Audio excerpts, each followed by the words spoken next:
Hey guys, Professor Bendick here. I want to talk to you about your mini paper, okay? So first of all, on the syllabus, if you've looked at the grading scale, you'll notice that the mini paper is the basis for every assessment, every assignment that you turn in for a grade in this class, okay?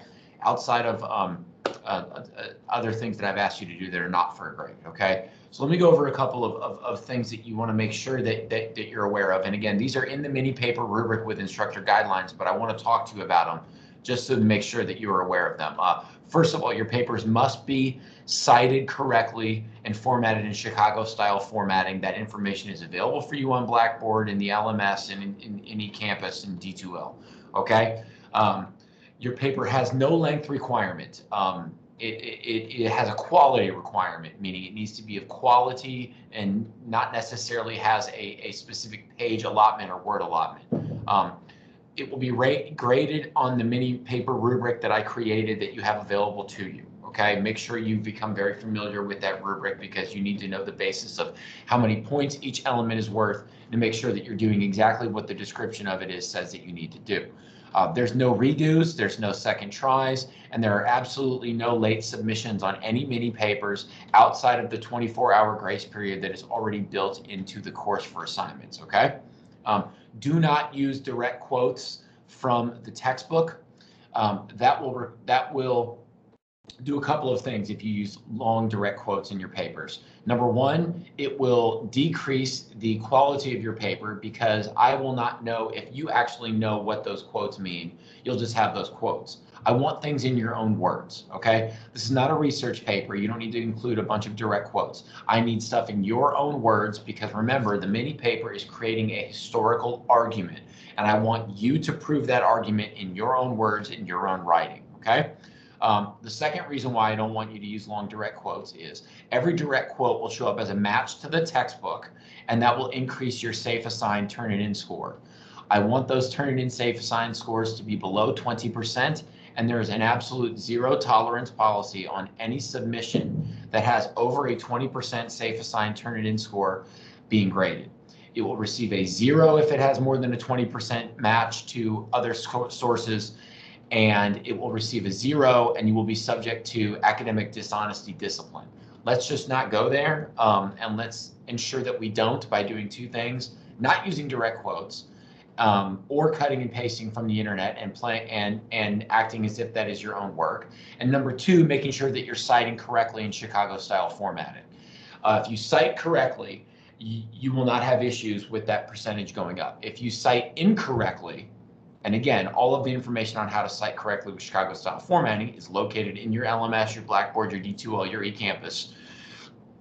If you do that correctly, it will not affect your safe assign or your turn in score adversely, okay? So those are the reasons why I don't want you to do that. Here's how I would format my papers, okay?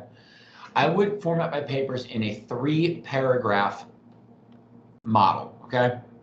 The first paragraph being your historical context and your thesis statement, your second paragraph being your first piece of evidence, and your final third paragraph being your second piece of evidence. Now let's talk about what those things are.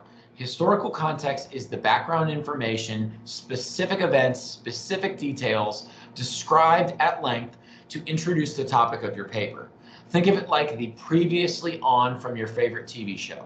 They don't just show you random clips from previous episodes. They show you specific clips from previous episodes so that you can better understand the episode that you're about to watch in case you forgot any of those things from previous episodes. That's the purpose of historical context, okay? Usually my rule of thumb, somewhere between 2 and 4 specific events detailed before your thesis. That's good historical context, okay? Now your thesis statement. Your thesis statement is your argument that is laid out. You're going to lay out your argument specifically for me, okay? So there are basically 4 types of questions I'm going to ask you throughout the semester, okay? Causation, meaning what caused an event. Comparison, where it asks you to compare things, obviously. Here's a note on comparison questions. I know we're sort of trained to think of comparisons as requiring similarities and differences to be discussed. Sometimes the comparison questions, there are no similarities between the things that I'm asking you to compare. Sometimes it's just differences, or vice versa. So you got to get out of your head there of thinking that you have to include similarities and differences. Sometimes the events that I give you, or the groups that I give you, like maybe political parties, for example, they don't have any similarities. It's just differences. So keep that in mind. So again, the types of questions you're going to get: causation, what caused something; comparison, what's similar, what's different. I give you support or refute questions, where I give you a statement and I say support or refute it. Those are fairly straightforward. And then finally, the other type of prompt that I do give you the option to go ahead and answer during this semester, during this class of United States history, is the what changed and what stayed the same. So I give you a time period, or I give you an event, and I say what changed, what stayed the same, change in continuity over time, as a result of that event or as a result of that movement. So you basically have 4 different types of questions. Your thesis statement then becomes, okay, here's my argument, all right? Here's my argument. It's clear, it's specific, it's concise, here are these specific differences. Here are the specific causes. Here is specifically what changed and what stayed the same. Or here are the reasons why I support that statement. Or here are the reasons why I refute that statement. You'll see in the rubric, this is more than restating the prompt. So let me give you an example of restating the prompt. If the question asks you to compare 2 things, restating the prompt thesis would sound like this: there are many similarities and differences between the Republicans and Democrats, period. All you've done is restate the prompt of comparing Republicans and Democrats. You would want your thesis to say a specific difference between Republicans and Democrats is blank, and you'd fill in the blank with whatever that is. Any specific similarity would be blank, and you fill that in with your specifics, okay?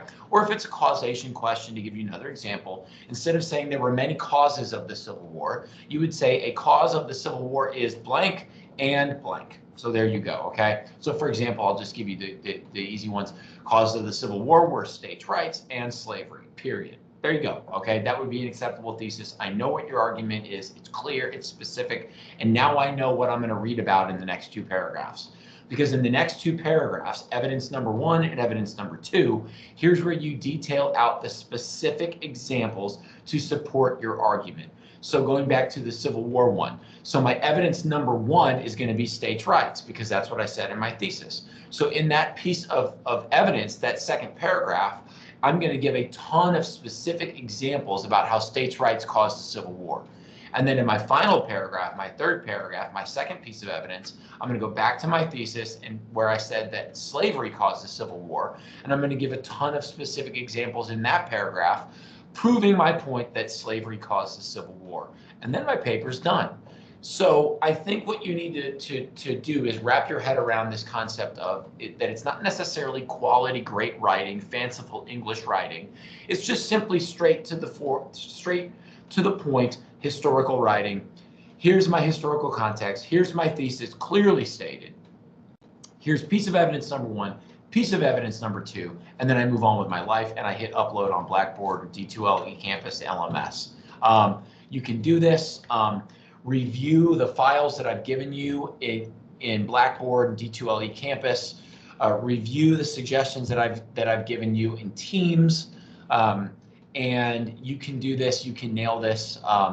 Remember, historical writing is just straight to the point. Include lots and lots and lots of specifics, lots of details, and prove your argument. And you're going to do a great job in this class. I know it. If you have any questions, please message me on Teams, and I will address those for you. If it's more general, please post it in the general forum. If it's more specific to you, please privately chat it to me in Teams as well. It's going to be a great semester. I know you can do this, and I'm here to support you. So with peace and love, I'm signing off, and this has been Professor Bendick explaining the mini paper. All right.